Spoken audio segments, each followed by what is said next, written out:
Chapter 12. What did we have going on in Chapter 11? Winn-Dixie has a pathological fear. Do we remember what pathological means?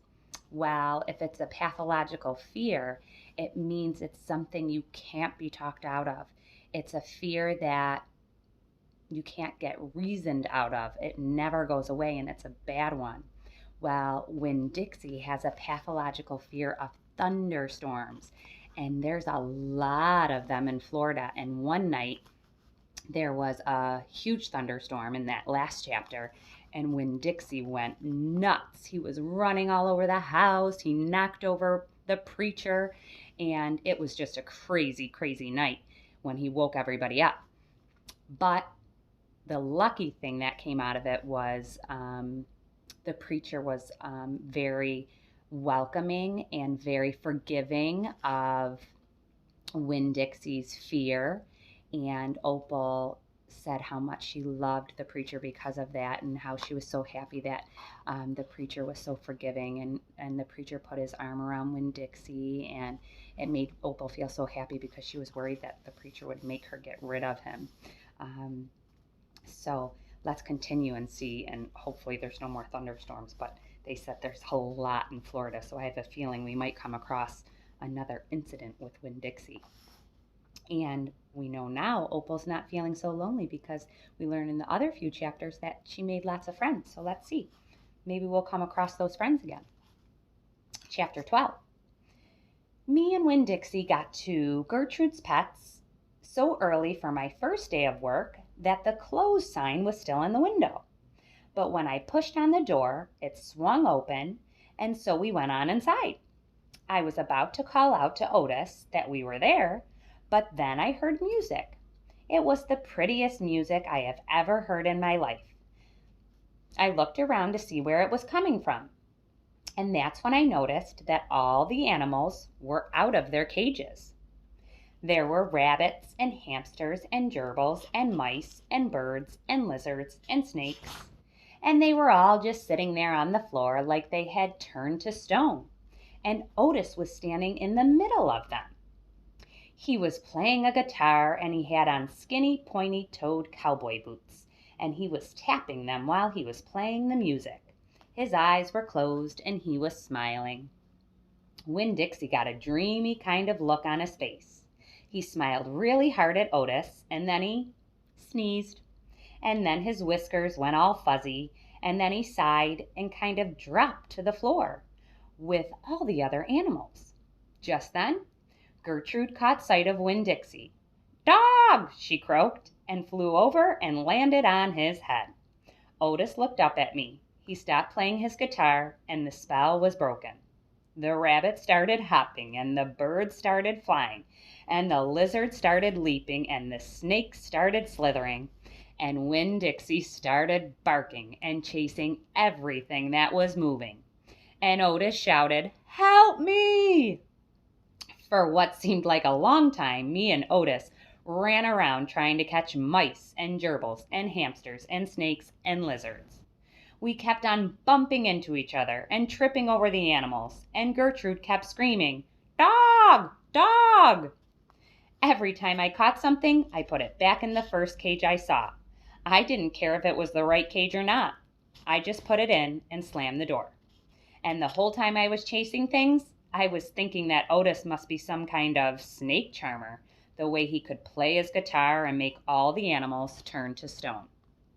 And then I thought, this is silly, I shouted over Winn-Dixie barking and Gertrude yelling. I said, "Play some more music, Otis."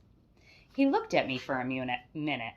Then he started playing his guitar, and in just a few minutes, everything was quiet. Winn-Dixie was lying on the floor, blinking his eyes and smiling to himself, and sneezing every now and then. And the mice and the gerbils and the rabbits and the lizards and the snakes that we hadn't caught yet got quiet and sat still. And I picked them up one by one and put them back in their cages. When I was all alone, Otis stopped playing.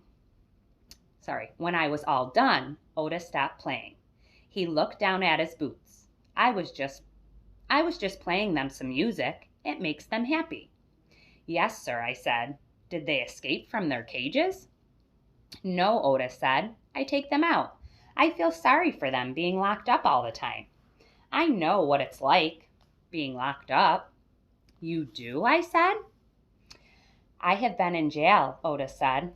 He looked up at me real quick and then looked back down at his boots. You have? I asked.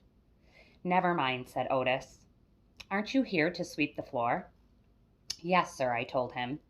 He walked over to the counter and started digging through a pile of things, and finally he came up to me with a broom. Here, he said, you should start sweeping.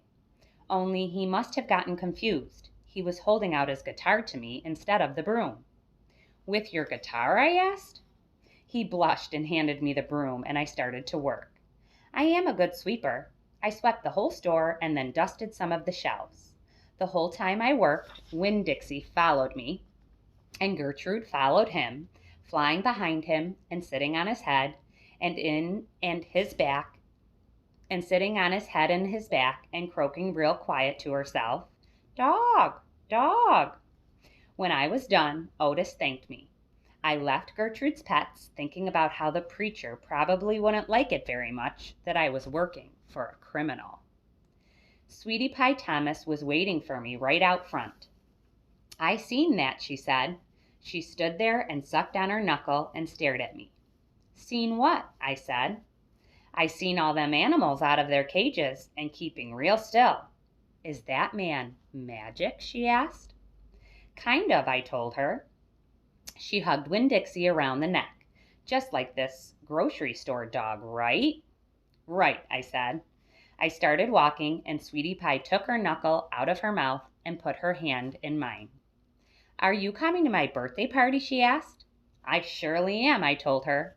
The theme is pink, she said. I know it, I told her. I gotta go, she said all of a sudden. I gotta go home and tell my mama about what I seen. I live right down there in that yellow house. That's my mama on the porch. You see her? She's waving at you. I waved at the woman on the porch, and she waved back. And I watched Sweetie Pie run off to tell her mama about Otis being a magic man.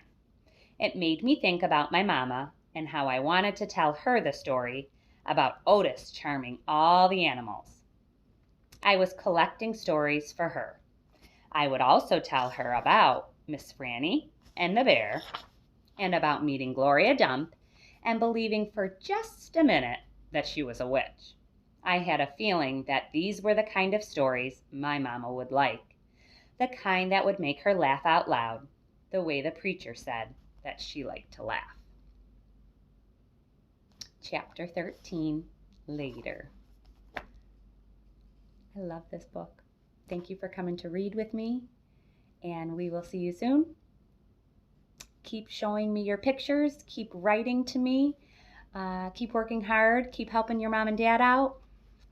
The weather is getting so nice, the sun's shining today, so get out there and play and ride your bikes, ride your scooters, and remember, send me pics. I love seeing you guys. See you soon. Bye. Miss you.